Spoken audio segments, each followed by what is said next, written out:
Kumar coaching సెంటర్కి దేనికి వచ్చారమ్మా? నేను ఇక్కడ ఆల్ కాంపిటేటివ్ ఎగ్జామ్స్కి ప్రిపేర్ అవ్వడానికి వచ్చాను. నేను ప్రకాశం డిస్ట్రిక్ట్ నుంచి వచ్చాను. ఓకే. నా పేరు కోమలి. ఇక్కడ చదువుకోవడానికి కానీ, ఫుడ్ కానీ, హాస్టల్ ఫెసిలిటీ కానీ, సెక్యూరిటీ పరంగా కానీ అన్ని విధాలా సారు చాలా చక్కగా చూసుకుంటారు. ఇక్కడ ప్రతి ఒక్క పిల్లని, ప్రతి ఒక్క అమ్మాయిని, స్టూడెంట్ని, ప్రతి ఒక్కరిని కూడా మోటివేట్ చేసే విధంగా, మేము చేయలేము అనుకునే విధంగా కాకుండా నువ్వు చేయగలవు అనేటువంటి ఒక ఇన్స్పిరేషన్ ఇచ్చి సార్ ప్రతి ఒక్కరితో చక్కగా మాట్లాడి వాళ్ళు ఎలా అయితే కాంపిటేటివ్లో ముందుకు వెళ్ళగలరో సార్ అలా చక్కగా చెప్తూ ఉంటారు. ఓకే. మీరు ఏ కోచింగ్ తీసుకుంటున్నారు ప్రస్తుతానికి? అయితే అన్ని కాంపిటేటివ్స్ కి ప్రిపేర్ అవుతున్నాను. అన్నిటికీ. అంత ముందు అయ్యారా? ఇదే ఫస్ట్? అంతకు ముందు అయ్యాను. నేను మళ్ళీ ఇప్పుడు కొత్తగా గ్రూప్స్ కూడా ప్రిపేర్ అవుతున్నారు. బాగుంది ఇక్కడ అంతా? చాలా బాగుంది. చెప్పండి అమ్మ, మీరు చెప్పండి. మీ పేరు, ఎక్కడి నుంచి వచ్చారు? నా పేరు శ్రవంతి అండి. ఇక్కడే పక్కన రెడ్డిగూడెం నుంచి వచ్చాను. ఓకే. రీసెంట్ గా నేను కానిస్టేబుల్ ఈవెంట్స్ లో 9 seconds లో పోయింది. సో నేను అప్పుడు ఈ కాంపిటేటివ్ ఫీల్డ్ నుంచి ఎందుకు అని చెప్పేసి బ్యాక్ స్టెప్ వేద్దాం అనుకున్నా.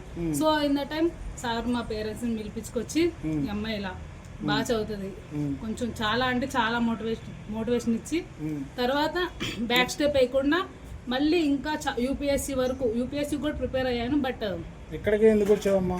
ఇక్కడ చాలా ఉన్నాయి, బట్ ఇక్కడ చెప్పే విధానం, ఇక్కడ ఉన్న పరిస్థితులు, సిచ్యువేషన్స్, ఎన్విరాన్మెంట్ వేరు.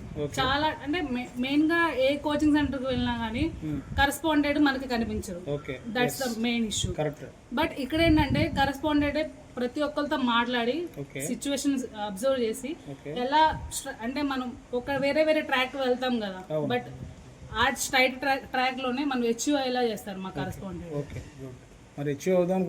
కంపల్సరీ. నేను కానిస్టేబుల్ తర్వాత నేను వెళ్ళిపోదాం అనుకున్నా, బట్ వచ్చి లాంగ్ టర్మ్ లో కూర్చోవడం అనేది విశేషం. Sir motivation. ఫ్యాకల్టీ అంతా బాగుంటారా? పక్కా బాగుంటుంది. చెప్పండి అమ్మా, మీ పేరు, మీరు ఎక్కడి నుంచి వచ్చారు? నా పేరు నవ్యశ్రీ అండి. మాది ఇక్కడే పక్కన రెడ్డిగూడెం. ఓకే. నేను ఇక్కడ టీటీసీ ఎంట్రన్స్ అప్పటి నుంచి కూడా ఇక్కడే కోచింగ్ తీసుకుంటున్నాను. బయటికి వెళ్ళాలని చాలాసార్లు కోర్స్ చేశారు, కానీ వేరే కోచింగ్ సెంటర్ మీద నాకు అంత ఇంట్రెస్ట్ వచ్చేది కాదు. ఎందుకంటే ఇక్కడ ప్రజెంట్ ఉన్న సిచ్యువేషనే కాదు, ఫస్ట్ నుంచి కూడా కుమార్ సార్ అందరినీ కూడా ప్రతి ఒక్కరిని పర్సనల్గా కూడా మాట్లాడతారు. వారిలో ఏమన్నా 0% నాలెడ్జ్తో వచ్చిన వాళ్ళకు కూడా 100% జాబ్ వచ్చేలా వారిని ప్రిపేర్ చేస్తారు. వాళ్ళ మనస్తత్వం ఎలాంటిదైనా కానీ మన కాన్ఫిడెన్స్ లెవెల్స్ పెంచుకునే విధంగా సార్ మాతో మాట్లాడేవాళ్ళు. అందుకనే నేను వేరే ఎక్కడికి వెళ్ళడానికి ఇంట్రెస్ట్ చూపించేదాన్ని కాదు. ఇక్కడ నాకు ఇంట్రెస్ట్ ఎక్కువ ఉంటుందని, అలాగే ఇంట్రెస్ట్ లేని వాళ్ళకి కూడా ఇంట్రెస్ట్ తెప్పించే విధంగా సార్ మాకు మోటివేషన్ క్లాసెస్ ఇప్పిస్తారు. అలాగే ఫ్యాకల్టీని కూడా మంచి వాళ్ళని తీసుకొస్తారు. అర్థం అవ్వకపోతే మళ్ళీ చెప్పించాలన్నా చెప్పించగల కెపాసిటీ ఉంది సార్కి. అందుకనే నేను ఇక్కడ ఎక్కువ ప్రిఫరెన్స్ ఇస్తాను. మీకు సార్ ఫీజులు ఎక్కువ తీసుకుంటారంటే బయట ఏదో టాక్ ఉంది, ఎంతవరకు నిజం? ఫీజు అనేది నేను ఇక్కడైతే జాయిన్ అయిన దగ్గర నుంచి ఇప్పటి వరకు నేనైతే సరిగా ఎప్పుడూ కట్టలేదు. అయినా కానీ సార్ నన్ను ఎప్పుడు పిలవకుండా మానలేదు.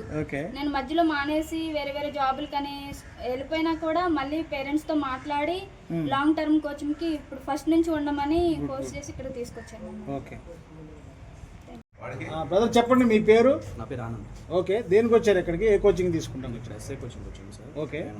ఎక్కడ నుంచి? జగ్గైపేట నుంచి వచ్చాను. జగ్గైపేట నుంచి ఇక్కడికి వచ్చారు. ఓకే. మీకు అందుబాటులో విజయవాడ ఉంది, ఇంకా పైన హైదరాబాదు అన్ని ఏరియాలో ఉన్నాయి. ఎక్కడికే ఎందుకు వచ్చారు? పర్టికులర్గా ఎక్కడికే ఎందుకు వచ్చారంటే మా మామయ్య సజెస్ట్ చేశారు. ఓకే. సార్ కూడా చాలా ఫ్రెండ్లీగా ఉంటారు, కనపడతా ఉంటారు, ఎప్పుడు మాట్లాడతారు, ఏదైనా డౌట్ వచ్చినా సరే ఎక్స్ప్లెయిన్ చేస్తారు అనుకుంటున్నాను. ఓకే. అందుకని ఇక్కడ తీసుకోవడానికి ఇష్టపడుతున్నారు. ఓకే. మీరు అనుకున్న గోల్ మరి ఇక్కడ రీచ్ అవుతారా? నమ్మకం ఉందా? బాగుందా? అంతా ఓకేనా? అలా చెప్పు. మీ పేరు? నువ్వేం తీసుకున్నా అక్కడ? కానిస్టేబుల్. ఏ ఊరు మీది? ఆగిరిపల్లి. ఓకే. కానిస్టేబుల్ కొడతావు మరి? ఎట్లా? ఇప్పుడు వేరే ఇన్స్టిట్యూట్లు అంటే పెద్ద ఇన్స్టిట్యూట్లు అంటే స్ట్రెంత్ ఎక్కువ ఉండడం దీనివల్ల ఉంటుంది. ఇప్పుడు ఇక్కడ ఏంటంటే సార్ డైలీ టెస్ట్లు, ఎగ్జామ్ డైలీ టెస్ట్లు పెడతారు. ఇప్పుడు ఆ డైలీ టెస్ట్లో నీకు ఇప్పుడు 12 సబ్జెక్టులో ఏ సబ్జెక్ట్ కొంచెం నీకు డల్గా ఉన్నావో ఆ స్టూడెంట్ దగ్గరికి వెళ్ళి మళ్ళీ ఆ సబ్జెక్ట్ మీద గ్రిప్ పెంచడం, మళ్ళీ దానికోసం మళ్ళీ వేరే ఇంకో క్లాస్ తీసుకోవడం, ఇలాంటివన్నీ చేస్తూ ఉంటారు. డైలీ టెస్ట్లు ఎక్కువ డైలీ టెస్ట్లు పెడతారు. ఏ పిల్లోడు అంటే ఒక సబ్జెక్టు పరంగా ఏ పిల్లడు తక్కువ కాకూడదు. 0% నాలెడ్జ్ వచ్చినా కానీ 100% కొట్టి పంపించిన వాళ్ళు ఉన్నారు సార్. వాళ్ళ మేము ఇన్స్పిరేషన్ గా తీసుకుని సార్ దగ్గర రావడం జరిగింది. సార్ కూడా ఫుడ్ ఫ్యాకల్టీ మొత్తం ఇవన్నీ చాలా బాగుంది. ఓకే. నాన్న చెప్పు నీ పేరు